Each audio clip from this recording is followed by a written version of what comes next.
प्रिय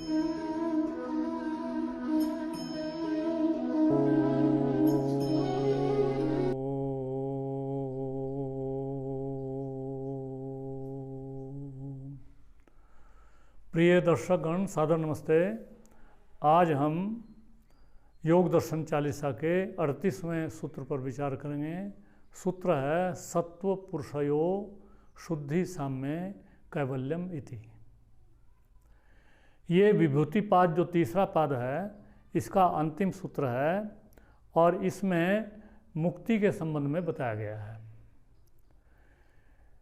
एक तो हमारी आत्मा है और एक हमारी बुद्धि है। सत्व पुरुषयो, पुरुष तो होता है जो इस पुर को, इस शरीर को घेरे हुए है, वो पुरुष। इस शरीर का जो पुरुष है आत्मा है और पूरे ब्रह्मांड का जो पुरुष है वो परमात्मा है। सत्व पुरुषयो, सत्व माने बुद्धि। बुद्धि वास्तव में एक यंत्र ही है। मन, बुद्धि, चित्त, अहंकार और इंद्रियां, ये सारे यंत्र हैं और ये प्रकृति का भाग हैं और पुरुष चेतन सत्ता है। तो ये जो बुद्धि है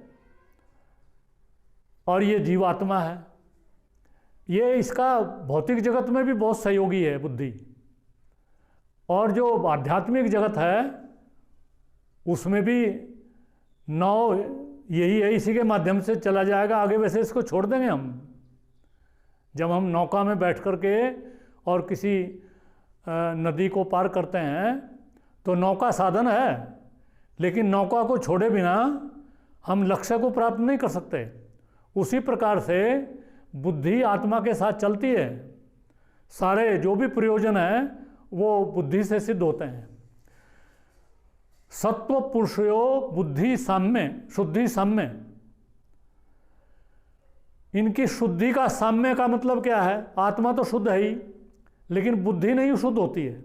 लेकिन बुद्धि को जब हम संयम के द्वारा और साधना के द्वारा उसको शुद्ध कर लेते हैं तो यह आत्मा की तरह ही शुद्ध हो जाती है।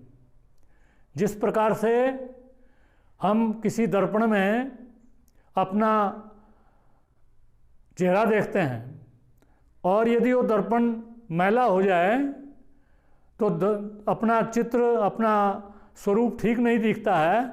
उसी प्रकार से बुद्धि जब विकृत हो जाती है, दूषित हो जाती है, अशुद्ध हो जाती है, तो आत्मा अपने स्वरूप में नहीं टिक सकता। बुद्धि उसको ठीक स्वरूप देखने नहीं देती है।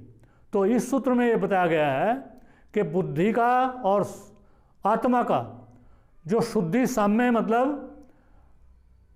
पुरुष तो शुद्ध ही है लेकिन बुद्धि भी बराबर, उसकी भी साम्यता बन जाती है शुद्धि में। जब दोनों शुद्ध हो जाती हैं तो इसको कैवल्यम इति से योग दर्शनकार ये बता रहे हैं कि बस यहाँ पर ये कैवल्य पाद जो तीसरा पाद है समाप्त हो गया। इसको कैवल्य बोलते हैं। कैवल्य का मतलब केवली, केवल।